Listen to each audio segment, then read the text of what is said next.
સ્વાગત છે બધા વિદ્યાર્થી મિત્રોનું કલાસન યુટ્યુબ ચેનલ ઉપર। આના આગળના વિડીયોમાં આપણે વર્તમાન કાળમાં પૂરેપૂરા બધા ટેન્સ શીખી ગયા।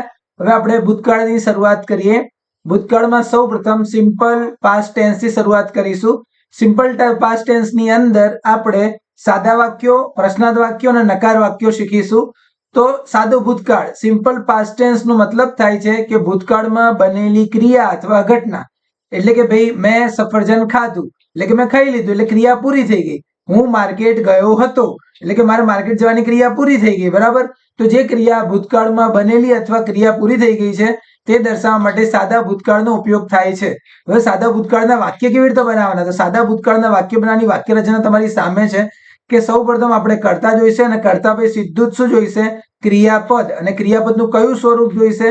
ભૂતકાળનું સ્વરૂપ, બરાબર। હવે પ્રશ્ન થાય કે ભૂતકાળનું સ્વરૂપ એટલે શું? તો સૌપ્રથમ આપણે ભૂતકાળના સ્વરૂપ શીખી લઈએ કે ક્રિયાપદ કયું છે? ગો એટલે જવું, રોજ જવા માટે ગો, અને ગયા હતા એટલે વેન્ટ, કમ એટલે આવવું એટલે રોજ આવવું એટલે કમ, અને આવ્યા હતા એટલે કેમ, વિઝિટ એટલે મુલાકાત લેવી અને વિઝિટેડ એટલે મુલાકાત લીધી હતી, વેકઅપ એટલે રોજ ઉઠવું અને વોકઅપ એટલે ઉઠ્યા હતા, પ્લે એટલે રોજ રમવું અને પ્લેડ એટલે રમ્યા હતા, રાઇટ એટલે રોજ લખવું અને રોટ એટલે લખ્યું હતું, સ્પીક એટલે રોજ બોલવું અને સ્પોક એટલે બોલ્યા હતા। એટલે આ જેટલા પણ આ ગ્રીન કલરની અંદર આપણે દેખાઈ રહ્યા છે લીલા કલરમાં, એ બધા જ ભૂતકાળના સ્વરૂપ છે જેના આપણે સાદા ભૂતકાળમાં ઉપયોગ કરીશું, બરાબર। હવે વાક્યોમાં પ્રયોગ કરીએ આપણે। તો સૌપ્રથમ વાક્ય છે આપણું, I went to the bank yesterday, હું ગઈકાલે બેંકે ગયો હતો, બરાબર। અહીંયા આગળ શું લખેલું છે? વેન્ટ લખેલું છે, ગયો હતો। ગો લખાય નહીં, ગો લખીશું એનો મતલબ શું થશે? હું રોજ જઉં છું, રોજની વાત નથી કરતા, ગયો હતો। તો ગો નું ભૂતકાળ શું લખવાનું? વેન્ટ, એટલે કે હું ગયો હતો। વી came to your home yesterday, જો અહીંયા કેમ ની જગ્યાએ, કેમ ભૂતકાળનું સ્વરૂપ છે પણ કેમ ની જગ્યાએ જો તમે કમ લખી નાખો તો એનો મતલબ થાય કે તમે, આપણે બધા એમના ઘરે દરરોજ જઈએ છીએ પણ આપણે દરરોજ નહીં જતા, આપણે તો ગઈકાલે ગયા હતા, તો કમ ના લખાય, તો શું લખવું પડે? કેમ લખવું પડે, એનું ભૂતકાળ લખવાનું। વી came to your home yesterday, બરાબર। આ રીતે વિઝિટ નું ભૂતકાળ વિઝિટેડ, વેકઅપ નું ભૂતકાળ વોકઅપ, બરાબર। એ કરતા પછી તરત જ ક્રિયાપદના ભૂતકાળના સ્વરૂપનો ઉપયોગ કરો। એના પછી આવીએ આપણે પ્રશ્નાર્થ વાક્ય બનાવીએ કે જેના જવાબ હા કે નામાં આપી શકાય, બરાબર। Interrogative sentence.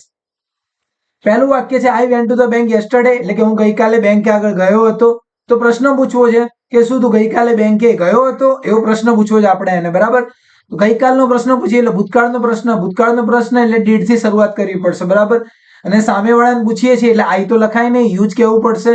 ડીડ યુ પછી વેન્ટ નહીં લખાય, કારણ કે વેન્ટ તો ભૂતકાળ છે અને આપણે તો ભૂતકાળ માટે ડીડ નો ઉપયોગ કરી નાખ્યો છે, એટલે વેન્ટની જગ્યાએ તમારે પાછું ગો લખવું પડશે, બરાબર। જ્યારે આપણે ડીડ નો ઉપયોગ કરીશું ત્યારે આપણે મૂળ ક્રિયાપદ લખવું પડશે। Did you go to the bank yesterday, શું તું ગઈકાલે બેંક ગયો હતો? તો yes, I went to the bank yesterday, હા હું ગઈકાલે બેંક ગયો હતો। બીજું વાક્ય, he visited this temple last month, એણે આ મંદિરની ગયા મહિને મુલાકાત લીધી હતી। પ્રશ્ન પૂછ્યો, શું એણે ગયા મહિને આ મંદિરની મુલાકાત લીધી હતી? તો ભૂતકાળનો પ્રશ્ન પૂછવો છે એટલે ડીડ નો ઉપયોગ કરીશું, અને વિઝિટેડ ની જગ્યાએ શું લખીશું? ખાલી વિઝિટ જ લખીશું, બરાબર। કારણ કે ડીડ પોતે ભૂતકાળ છે એટલે એની જોડે ક્રિયાપદનું ભૂતકાળનું સ્વરૂપ નહીં લખવાનું।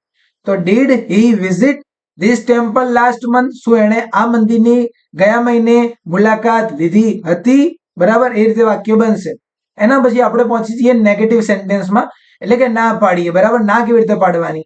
વી came to your home yesterday, એટલે કે ગઈકાલે અમે તારા ઘરે આવ્યા હતા। હવે આપણે ના પાડવી છે તો કે વી ડીડ નોટ, ના પાડવા માટે શું કહેવાનું? ડીડ નોટ, અમે નતા આયા, વી ડીડ નોટ કમ। કેમનું શું કરી દેવું પડશે? કમ લખવું પડશે। હવે કેમ તો ભૂતકાળ છે પણ કમ લખવું પડે, મૂળ સ્વરૂપ લખવું પડે, કેમ? કારણ કે આપણે આગળ ડીડ નો ઉપયોગ કર્યો છે। We did not come to your home the day before yesterday. He woke up at 5 AM yesterday, ગઈકાલે 5 વાગે ઉઠ્યો હતો, બરાબર। ઉઠ્યો હતો ભૂતકાળ છે, હવે આપણે ના પાડવી છે, નતો ઉઠ્યો એમ, તો હી ડીડ નોટ, શું કહી દેવાનું? ડીડ નોટ, ભૂતકાળમાં ના પાડવી છે તો ડીડ નોટ, અને વોકઅપ ની જગ્યાએ પાછું શું લખવું પડશે? વેકઅપ લખવું પડશે, બરાબર। મૂળ સ્વરૂપ ફરીથી લખવું પડશે। He did not wake up at 7 AM yesterday, એ ગઈકાલે 7 વાગે નતો ઉઠ્યો, બરાબર। આ રીતે આપણે અહીંયા આગળ સાદો ભૂતકાળ પૂરો થાય છે। ફરીથી મળીશું, ભણતા રહીશું।